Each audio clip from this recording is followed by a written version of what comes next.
It is the 10th of January, 1870, in Cleveland, Ohio. A 30-year-old businessman and his partners incorporate the Standard Oil Company. Over the coming years, they build on their initial $1 million investment by buying up smaller oil companies and refineries across Ohio and beyond, so that by 1890, Standard Oil is worth $100 million and controls over 90% of U.S. oil production. By the time he retires, the company's founder is, for better or worse, one of the richest and most influential men in the history of the United States, and indeed the world. His name?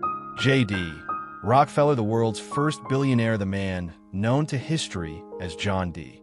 Rockefeller was born John Davison Rockefeller on the 8th of July, 1839, in the small town of Richford in New York State. The Rockefellers arrived in North America around 1723, when Johann Peter Rockefeller and his family migrated from the Rhine Valley in western Germany to New Jersey, later relocating to New York State. John's father, William or Bill Avery Rockefeller, was a traveling salesman who described himself as a botanic physician or herbal doctor, a euphemism for his habit of making fake medicine from herbs in his mother's garden and claiming their potency to cure all sorts of ailments. Quack doctors of this kind were very common in the early 19th century. An all-around con artist, Williams subsequently used the money he made from selling his supposed medicines to loan out money at usurious rates to poor farmers, often with the specific aim of later acquiring their properties when they could not pay him back. An unscrupulous character, he would later be arraigned in court for sexual assault and violent conduct involving gun possession. In late 1836, while William Rockefeller was roving around the countryside near Richford, he met Eliza Davison and charmed her with his wild tales. In February 1837, the couple were married, despite the fact that Bill was already engaged to a beautiful but penniless woman named Nancy Brown. Eliza Rockefeller was the youngest daughter of John Davison, a rich farmer who lived between Niles and Moravia in New York State, some 30 miles to the north. Eliza's mother had died when she was a child after taking a pill sold by a man claiming to be a traveling doctor. John Davison, a Scots-Irish man, was accordingly quite suspicious of his daughter's desire to marry Bill Rockefeller, whom he believed was seeking to get hold of the family's money and who appeared to be a quack doctor selling the kind of unsafe potions and pills that had led to his wife's death many years earlier. After moving in with her husband, Eliza found herself sharing the same roof as Nancy Brown, whom Bill had engaged as his housekeeper. It was soon apparent that Nancy's duties went beyond her job description, and over the next 2 years, Bill would welcome 4 children, 2 each from wife and mistress. Eliza had a daughter named Lucy and a son named John, the future oil magnate, while Nancy gave birth to 2 girls. Although Eliza pitied Nancy, and the 2 women maintained cordial relations during William's often prolonged absences from home, the Davisons eventually forced Bill to send Nancy back to her parents with her 2 illegitimate daughters in tow. Following their departure, Eliza gave birth to another son, William Jr., with her husband often away for several months at a time. Eliza ran a frugal household. When John was 3 years old, the family moved to Moravia, 3 miles away from the Davison farm. In 1843, Eliza gave birth to another daughter, Mary, and in 1845, twins, Frank and Francis, the latter of whom died just before her 2nd birthday. In spite of his unscrupulous business practices, Bill Rockefeller achieved a level of respectability for a time during the 1840s in the town of Moravia and helped finance the foundation of the local school.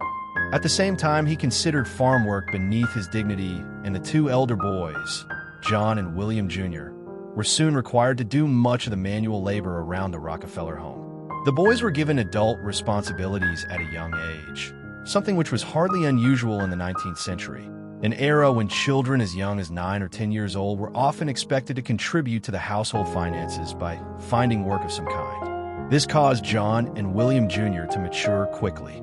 John attended the school established by his father. Although he was not exceptionally bright, he had a natural aptitude for mental arithmetic. He was otherwise a quiet, introverted boy who lacked the exuberance of his peers, but he was patient. When playing chess or checkers, he would take his time considering every move, an approach which frustrated his opponents and cause them to lose. This habit of cool reflection was encouraged by his mother, who had much time and cause over the years to reflect on her impulsive decision to marry the erratic and errant Bill Rockefeller. John also owed his strong sense of faith to his mother, who took her children to the local Baptist church. The 1840s was a time of economic and territorial expansion in the United States, and John D. Rockefeller exhibited an entrepreneurial spirit characteristic of the era from a very early age. As a boy, he bought candy from a store by the pound, divided it into smaller portions, and sold it to his siblings at a profit. At the age of 7, he came upon a nest of turkey chicks in the woods and raised them at home for sale. John's childhood desire to make money owed much to Bill's influence.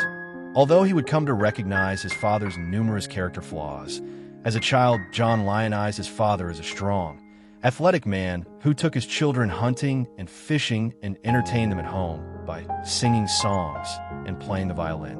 While the family experienced long periods of anxiety while Bill was away, he would return with generous gifts and large amounts of cash, earned by both fair and foul means.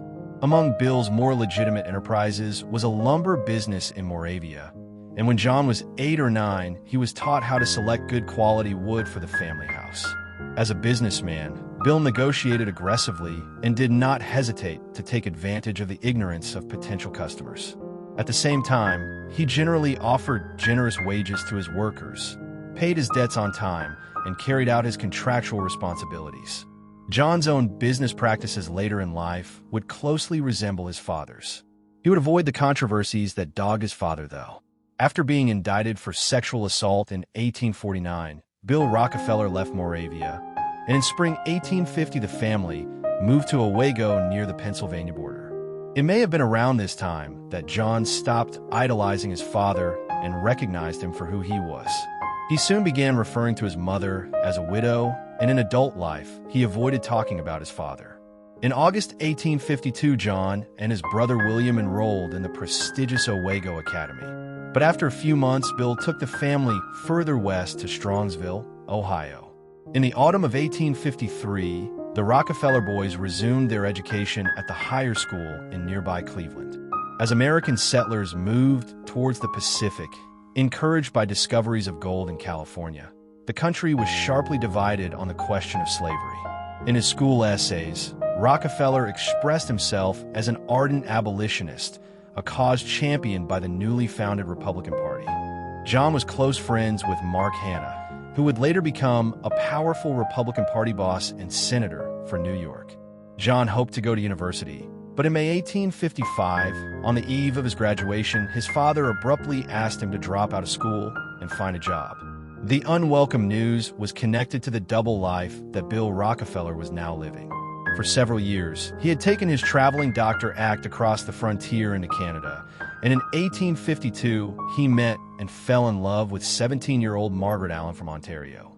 While courting the teenager, Bill conveniently neglected to mention the presence of his wife and 5 children south of the border, and in June 1855, William Rockefeller contracted a bigamous marriage with Allen. William realized that he did not have the financial means to maintain 2 families and encouraged his eldest son to find work after taking a 3-month course at a commercial college. John began looking for employment. In August, he made a list of all the businesses he wanted to work for and visited them in person to ask if they needed a bookkeeper.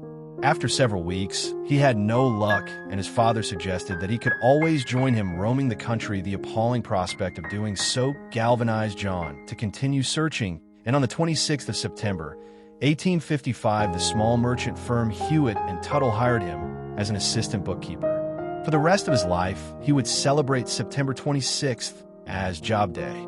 The teenager loved the job and examined each bill and invoice in detail, accounting for every single cent to ensure that his employers avoided being swindled by their clients. He arrived at the office at 6:30 a.m. in the morning and often did not return home until after 10 p.m. at night. Upon starting work at Hewitt and Tuttle, Rockefeller began keeping track of his personal income and expenditures in a red notebook he christened Ledger A. The book shows that as soon as he started earning money, Rockefeller was making donations to charitable causes. By 1859, he was giving away 10% of his income. And while he favored Baptist causes, he also gave money to black churches and helped 2 African-American slaves buy their freedom. He taught at Sunday school at the Erie Street Baptist Church in Cleveland and led the congregation in singing hymns. He also used his financial acumen to save the church by raising $2,000 from the congregation to pay off a demanding creditor. Rockefeller found no contradiction between his faith and his desire for money, and as a rich man, he would credit God for making him wealthy. Despite an economic downturn in 1857, Bill Rockefeller was making good money too and decided to build a large house in downtown Cleveland to bring his first family under a single roof for the first time in several years. While Bill funded the project, John was left in charge of supervising it and paying the contractors. John's success in managing the project seems to have convinced Bill that he was now capable of being head of the family, and Bill went to live permanently with his second wife in Philadelphia. Although he would occasionally reappear in John's life over the decades, there is an irony to the fact that the rapacious father detached himself from his first family just as his son was embarking on a journey that would make him the richest man in the world. Had he known how much money John would soon make, Bill would doubtlessly have hung around to try and fleece some of it. In January 1857, after junior partner Henry Tuttle left the firm, Rockefeller was promoted to chief bookkeeper on $500 a year, considerably below Tuttle's salary of $2,000. After being given a modest increase to $600, he began trading commodities on his own account. As the pay dispute dragged on, Rockefeller and his English friend, Maurice B. Clark, formed their own trading house in April 1858, with each partner investing $2,000 of capital in the business. Rockefeller managed to save half the sum, but was forced to take a loan of $1,000 from his father at 10% for the rest. The partnership proved a profitable venture, netting $4,400 in its first year and $17,000 in its second. However, the volatility of the commodities trade and the need for cash flow to pay suppliers compelled Rockefeller to seek more loans from his father, who often recalled the debt at inopportune moments. Rockefeller's habit of making risky deals, which paid off handsomely, set him at odds with a more conservative Clark. In April 1859, the firm shored up its capital by bringing in George Gardner, a former colleague of Clark's who hailed from one of the leading families in Cleveland and would later serve as its mayor. Rockefeller felt understandably slighted when Clark unilaterally changed the name of the firm to Clark, Gardner and Company. He was also irritated when Gardner bought a yacht with 3 friends and invited him on a sailing excursion one Saturday afternoon. Rockefeller believed that such indulgences would undermine the firm's ability to access credit. Eventually, though, Gardner withdrew from the partnership in late 1862, and the firm reverted to Clark and Rockefeller. Rockefeller's timing was opportune to begin setting out on a business career, as the United States of America was about to embark on a period of immense expansion and economic growth. Firstly, the country was expanding swiftly with the end of the Mexican-American War and the inception of the California Gold Rush in 1848 having led to the opening of the American West. Mass migration of millions of people from Europe, where overpopulation was a growing problem, on the new steamships from the 1840s onwards, also created a population boom in America. The U.S. population in 1850 was around 23 million people.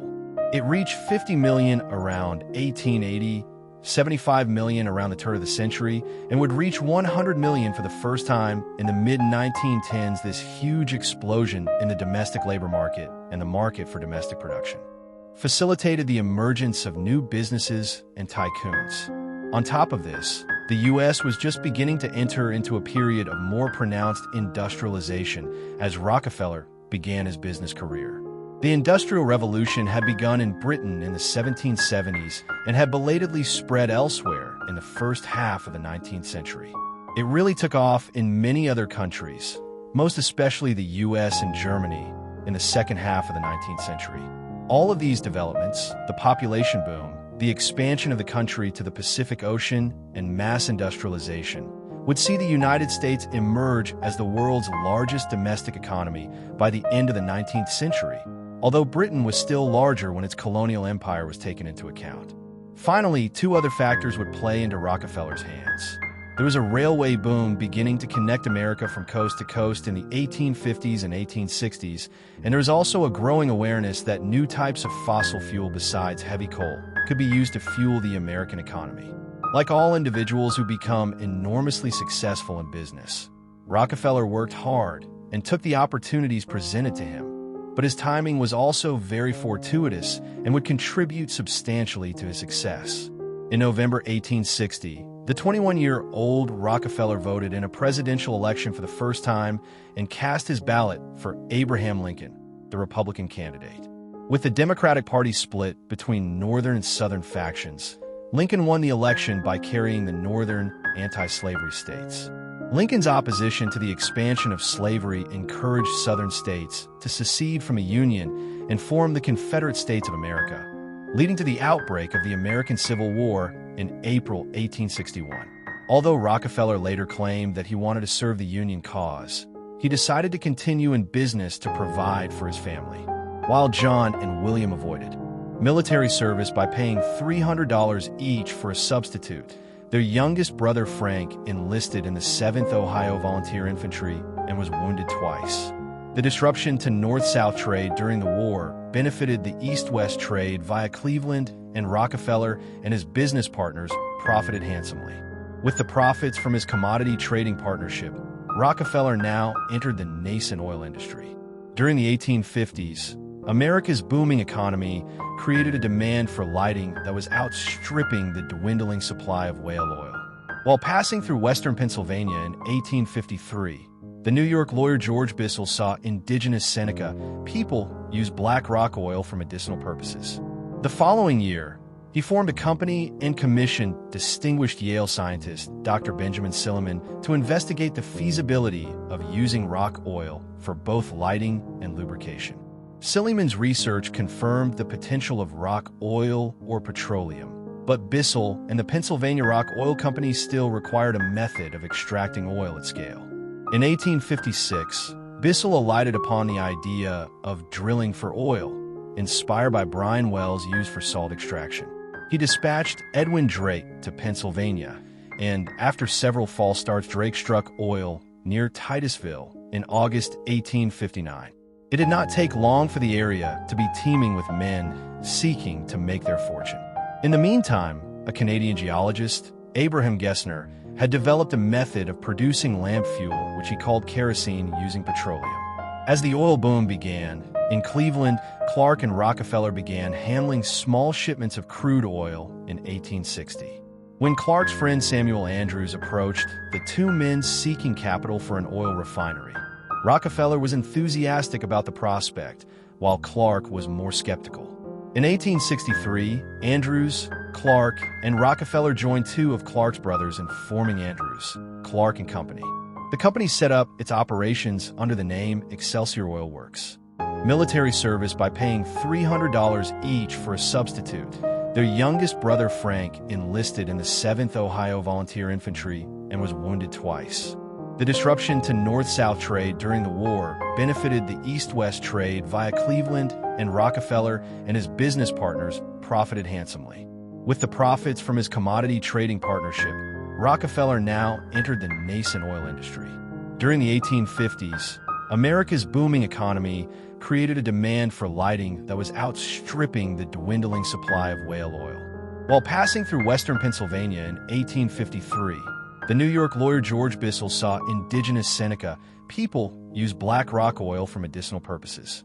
The following year, he formed a company and commissioned distinguished Yale scientist Dr. Benjamin Silliman to investigate the feasibility of using rock oil for both lighting and lubrication. Silliman's research confirmed the potential of rock oil or petroleum, but Bissell and the Pennsylvania Rock Oil Company still required a method of extracting oil at scale. In 1856, Bissell alighted upon the idea of drilling for oil, inspired by brine wells used for salt extraction. He dispatched Edwin Drake to Pennsylvania, and after several false starts, Drake struck oil near Titusville in August 1859. It did not take long for the area to be teeming with men seeking to make their fortune. In the meantime, a Canadian geologist, Abraham Gessner, had developed a method of producing lamp fuel, which he called kerosene, using petroleum. As the oil boom began, in Cleveland, Clark and Rockefeller began handling small shipments of crude oil in 1860. When Clark's friend Samuel Andrews approached, the two men seeking capital for an oil refinery, Rockefeller was enthusiastic about the prospect, while Clark was more skeptical. In 1863, Andrews, Clark, and Rockefeller joined two of Clark's brothers in forming Andrews, Clark and Company. The company set up its operations under the name Excelsior Oil Works, on a site more than a mile away from downtown Cleveland, but adjacent to the railroad connecting Cleveland to the Pennsylvania oil fields, which opened in November 1863. Although Clark and Rockefeller initially regarded oil as a sideline to their commodity business, the refinery was already more profitable than the rest of the business in its first year. Rockefeller's improving financial prospects encouraged him to get married to Laura Celestia Spellman, whom he first met at Cleveland High School more than a decade earlier. An intelligent woman with a commercial mind of her own, Laura came from one of Cleveland's wealthier families. Rockefeller did not begin actively courting her until 1862, when she was working as a teacher. Neither was in a hurry to marry, and Rockefeller did not propose until March 1864. Following the wedding in September 1864, the couple spent a month on honeymoon, taking in such sights as Niagara Falls, Quebec, and New York City. They moved into a small house a couple of doors away from the Rockefeller family home. After 2 years of marriage, Laura gave birth to a daughter named Elizabeth in August 1866. A second daughter, Alice, followed in 1869, but died just after her first birthday. The family would welcome 2 more daughters in 1871 and 1872, but it was not until 1874 that the couple had their only son, John D. Rockefeller Jr., who would inherit his father's fortune many years later. Although several oil refineries had sprung up in Cleveland, Rockefeller's was one of the few which was sufficiently capitalized to weather extreme market volatility. While others saw oil as the latest get-rich-quick scheme, Rockefeller retained a long-term perspective and proposed borrowing heavily to finance rapid expansion, believing the oil market would get bigger and bigger over time. When the cautious Clark brothers used their majority to vote down his proposals, Rockefeller prepared to break from the Clarks and secured Andrews' support. When Rockefeller laid out plans for a rapid expansion of the business in January 1865, the Clarks threatened to dissolve the partnership. To their surprise, Rockefeller agreed, and the two parties agreed to hold an auction for the company.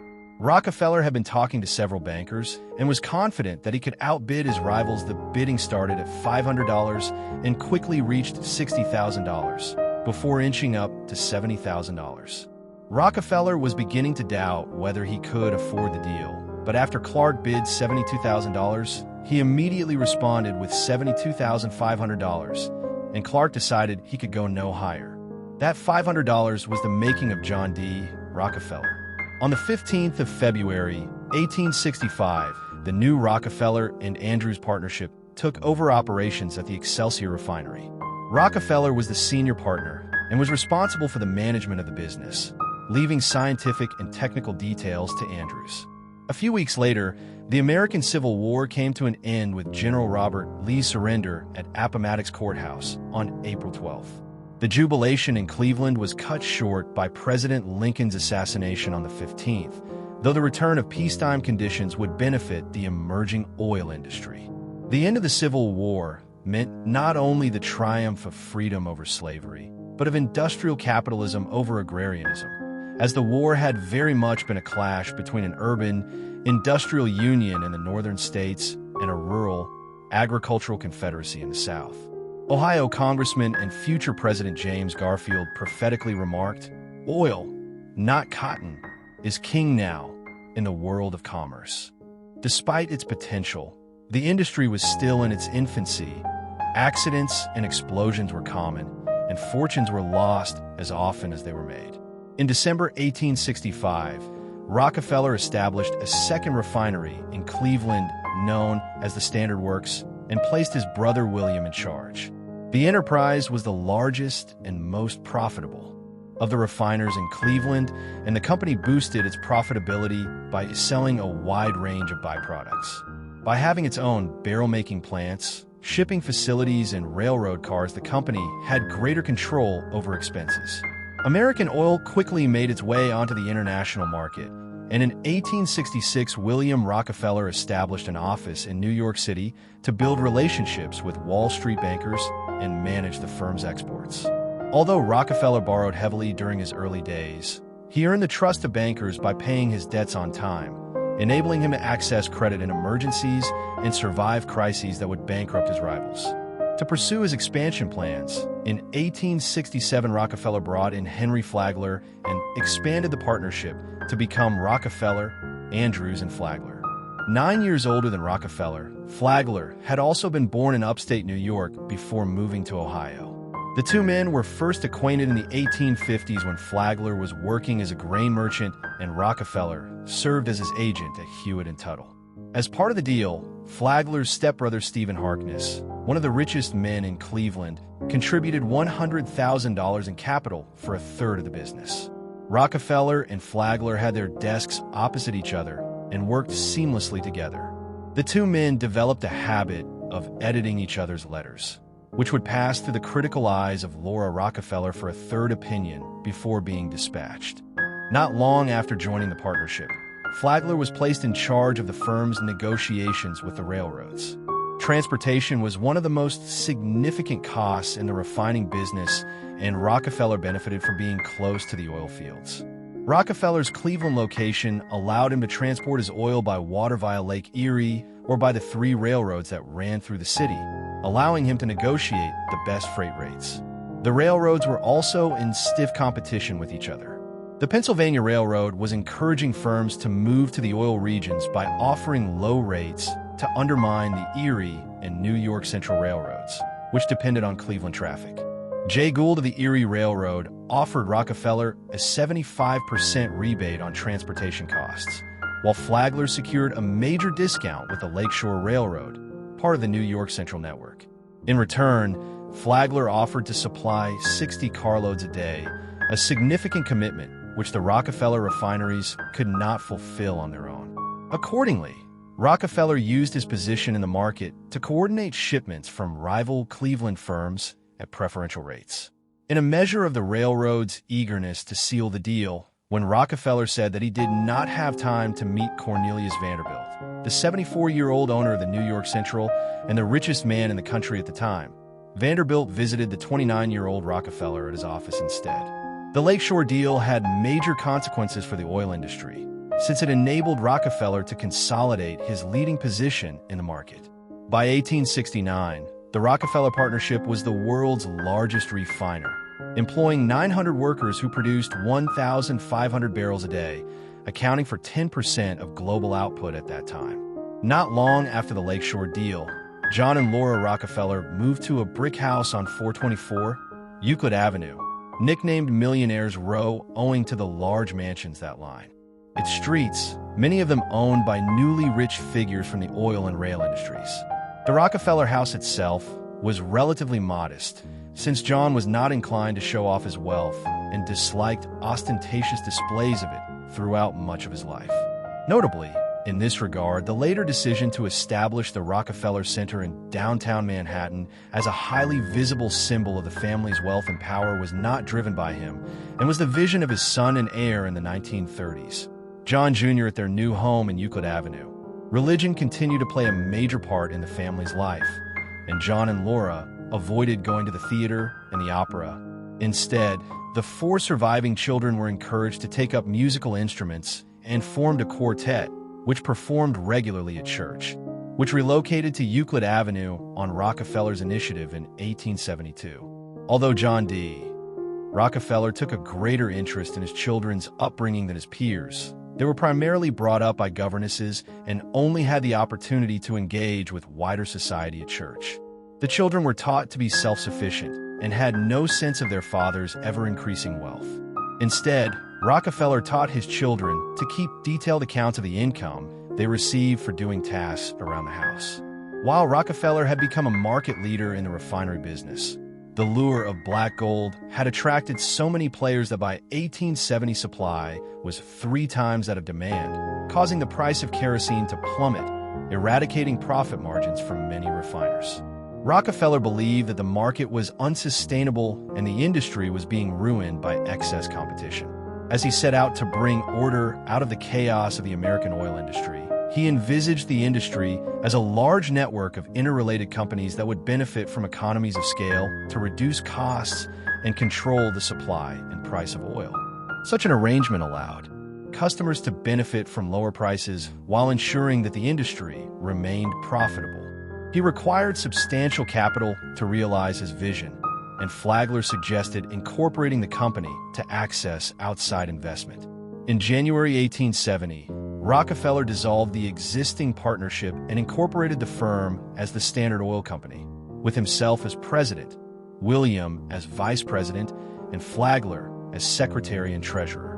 Rockefeller was the largest shareholder with a 29% stake, while other company insiders had no more than 15%. The company had its first outside investor in William's brother-in-law, Oliver B. Jennings, who made a fortune in the California gold rush and invested $100,000 for a 10% stake. The senior executives aligned their incentives with investors by refusing a salary and instead relied on dividend payments and share price appreciation. Although 1870 was one of the toughest years in the oil industry up to that time, Standard could pay a 105% dividend at the end of its first year.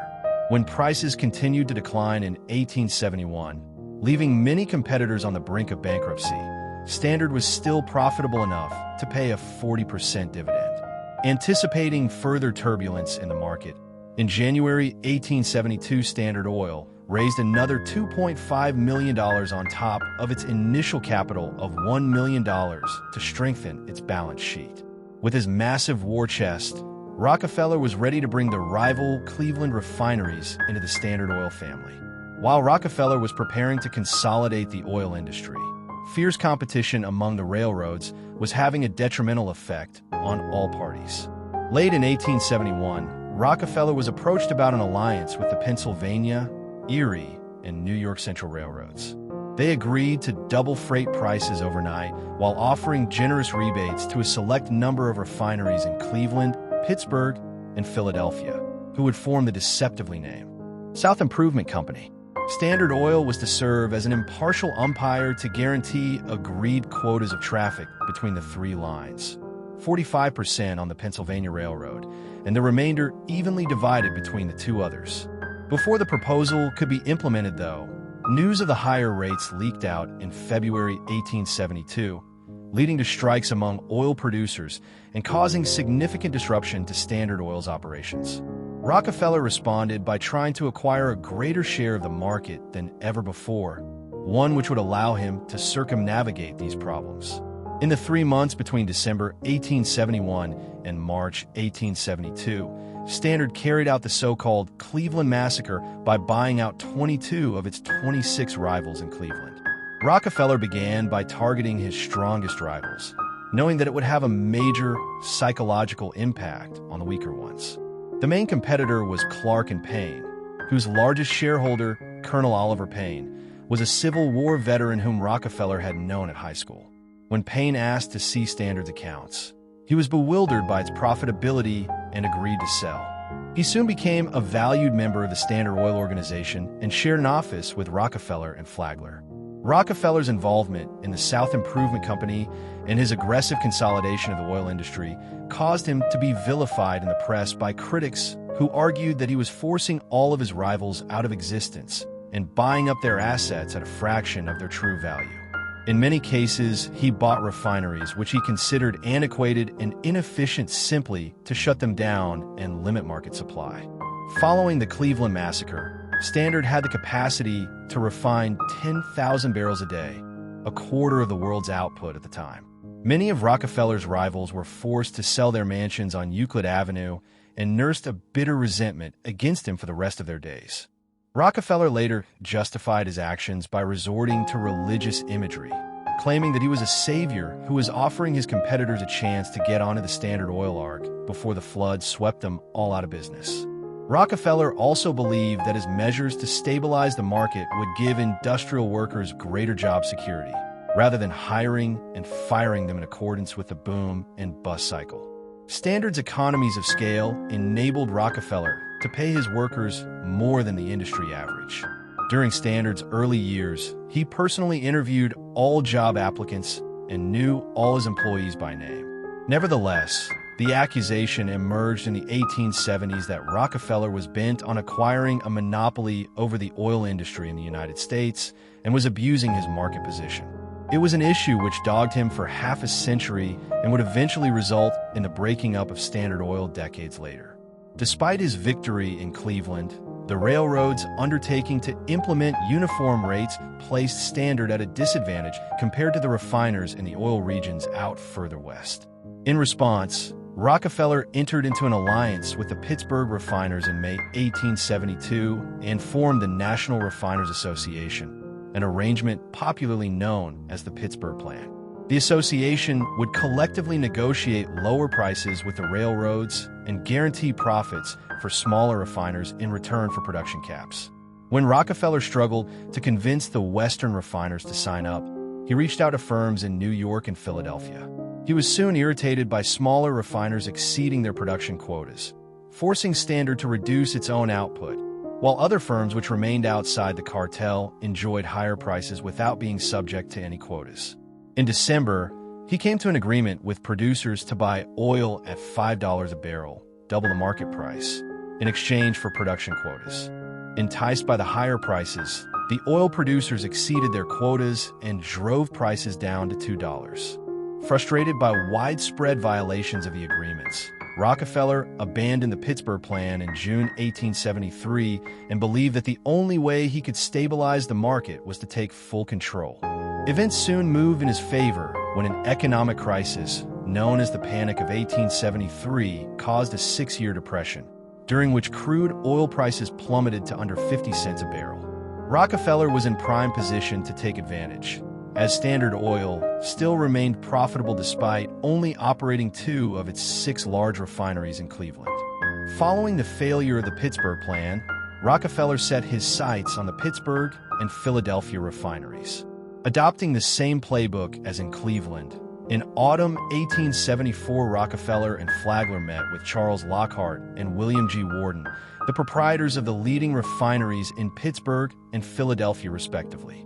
After 6 hours of inconclusive talks, Rockefeller invited Worden to Cleveland to examine Standard's books. Once Worden realized that Standard could sell kerosene for a profit at a price below his operating costs, he and Lockhart agreed to join forces with Rockefeller. The deal sent shockwaves through the system, and within 2 years, only a single independent refinery remained in Pittsburgh out of the 22 that previously existed. Likewise, Rockefeller expanded his footprint in New York by acquiring Charles Pratt and Company.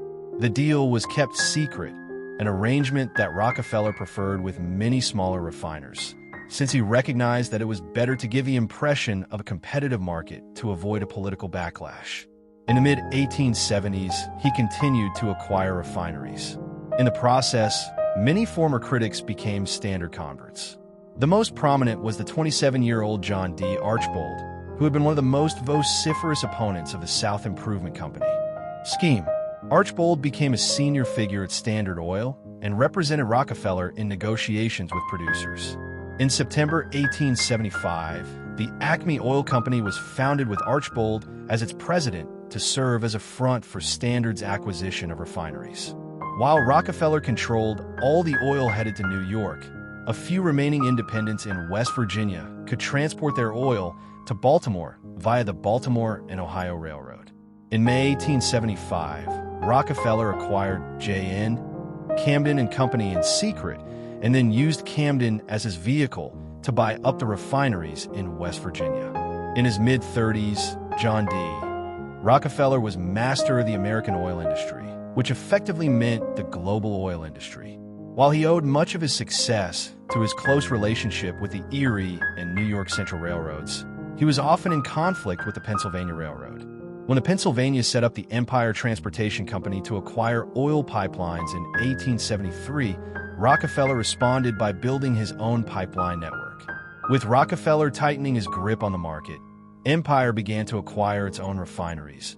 And in 1877, the Pennsylvania took advantage of a dispute between Rockefeller and producers exploiting a new oil field in Bradford, Pennsylvania, to connect the new wells to its own pipelines. Rockefeller fought back by diverting oil to the Erie and New York Central, forcing the Pennsylvania to fire hundreds of workers and triggering a strike.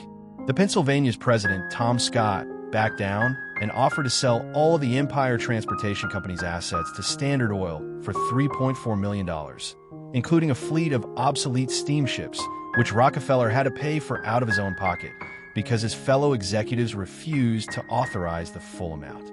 Rockefeller was magnanimous in victory and worked out a revenue-sharing plan that restored Pennsylvania's market-leading position. Standard continued to expand its pipeline network, and by 1879 it controlled almost the entire pipeline system in the country, in addition to 90% of refining capacity. When Titusville producer Byron Benson formed the Tidewater Pipeline Company to build a 100-mile-long pipeline to Williamsport, Pennsylvania, Standard scrambled to buy up tracts of land to block the way, while company officials bribed legislators to vote down pipeline bills. Despite these efforts, the Tidewater Pipeline was completed in May 1879. The acceleration of American economic activity and innovation around this time facilitated the enormous enrichment of Rockefeller and Standard Oil. The railway boom was reaching its peak in the late 1870s and into the 1880s. The ever-growing population and the rising consumer classes meant that production and consumption were constantly expanding, and oil was needed for a wide range of industrial activities. Still, there were challenges as well. In September 1882, Thomas Edison began the electrification of America when he switched on the Pearl Street Station in Manhattan. While we might think that this would have been a boon to petroleum companies, the American electricity grid was fueled by coal for decades to come, well into the 20th century, not petroleum. Conversely, electrification saw a sharp decline in the need for oil for lamp lighting in homes. Yet this was more than offset by the increasing demand for Standard Oil's product in other areas of the economy and society. In the 1890s, for instance, there were rapid advances in the development of automobiles. In the 1900s, Ford's Model T would appear, fueled by petroleum. Ships, which were huge fuel guzzlers, would soon be switching over to petroleum from coal as well. The scale of demand was mirrored in the size of crude oil production in the U.S. during this period. Around 1870, there were less than 5 million barrels of oil being produced in the United States every year. By the end of the century, that figure had increased 12-fold to nearly 60 million, and it then nearly doubled by the mid-1900s as new wells in Oklahoma and Texas came on stream. Standard Oil would play a role in all of this, and it would soon see John D. Rockefeller becoming the world's richest man and first billionaire. Much of that lay in the future. Back in the early 1880s, the setback over the Tidewater Pipeline was a sign that Rockefeller's opponents were gaining strength. More worryingly, he and 8 colleagues were indicted by the Pennsylvania state government for monopolizing the oil business. Rockefeller was sufficiently alarmed by these developments that he announced an end to the railroad rebates, and the cases against Standard Oil were dropped. This coincided with a finding by the Hepburn Committee of the New York State Assembly that rebates were unlawful.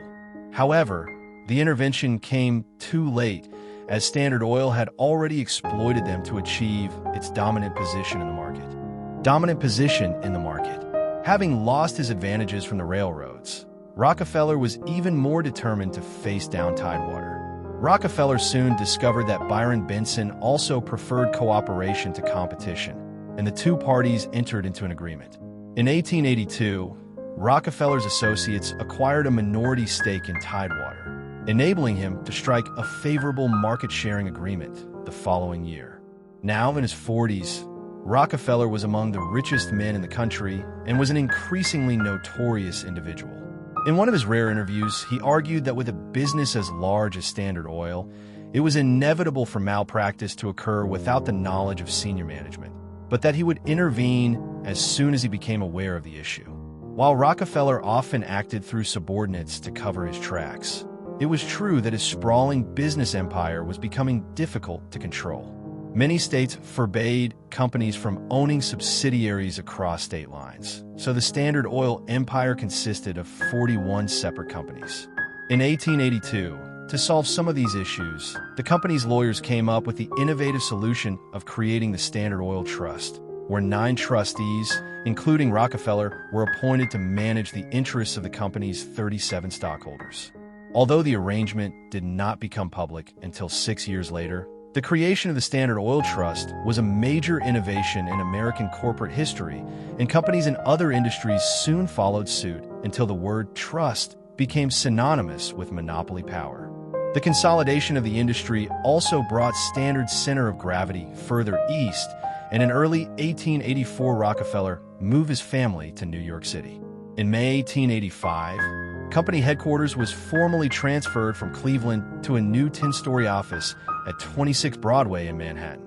Despite moving to the country's economic capital, Rockefeller continued to keep a low profile and limited his social activities to the Fifth Avenue Baptist Church. As his fame and notoriety increased, he was flooded with correspondence asking for charitable donations. While Rockefeller was concerned about poverty in cities, he did not want to encourage dependency and was keen to ensure value for money for his contributions. In addition to Baptist causes, he favored donating to educational institutions, supporting schools for women, African Americans, and Native Americans. In 1882, Rockefeller began supporting a black women's college in Atlanta, Georgia, which was named Spelman Seminary, later Spelman College, in honor of his in-laws who donated alongside him. Rockefeller sought to encourage others to contribute to his favored causes by offering matching donations. In 1889, he offered $600,000 for the establishment of the University of Chicago, which was founded in 1892, and he continued to give liberally to the institution throughout the remainder of his life.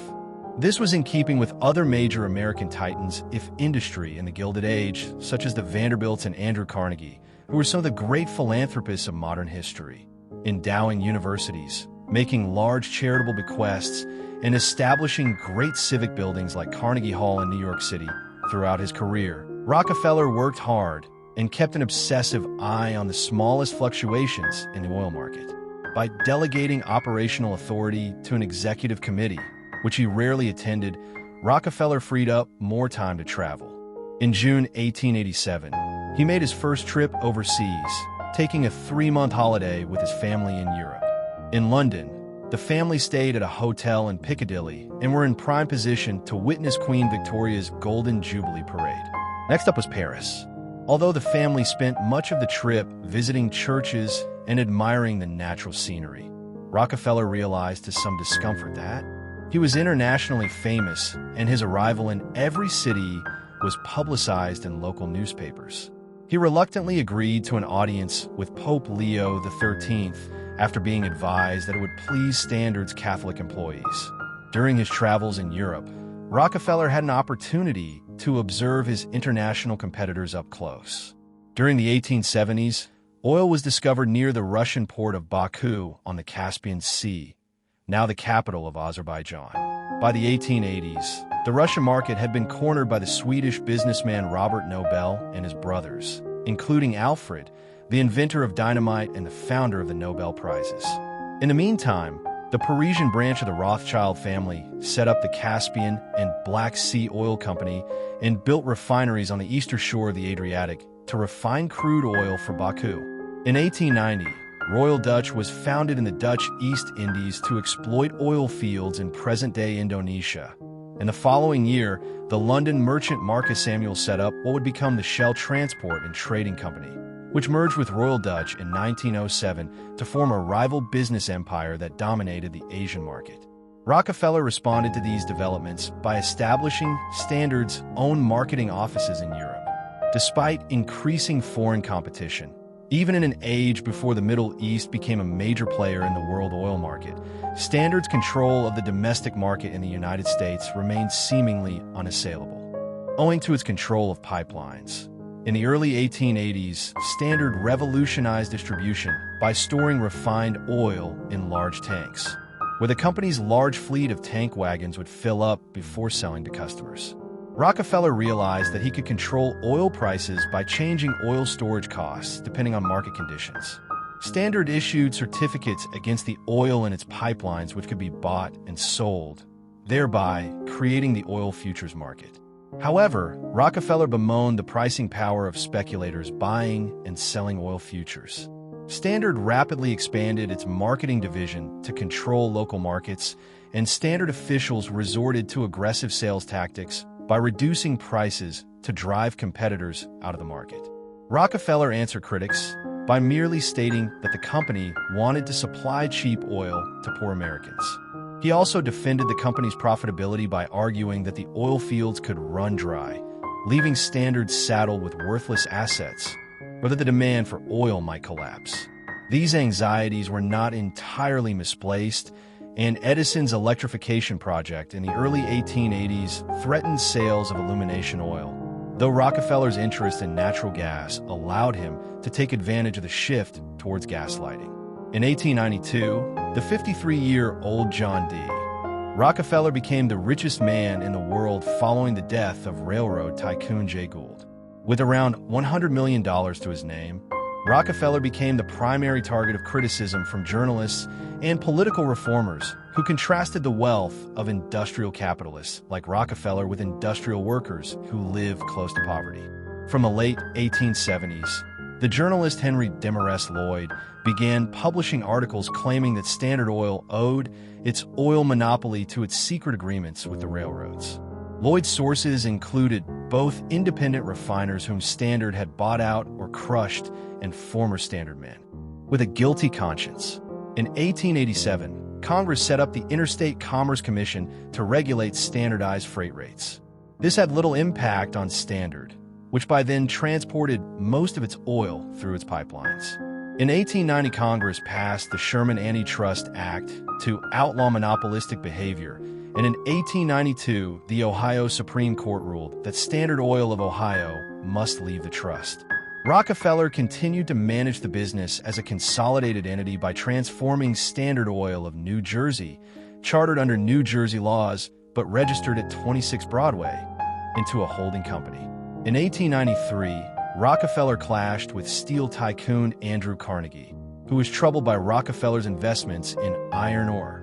The dispute was easy fodder for newspaper cartoonists, but Carnegie soon made a deal with Rockefeller to buy his, or in exchange for a promise not to make steel. The same year, Rockefeller bought the estate of Pecanico Hills, some 20 miles north of New York City.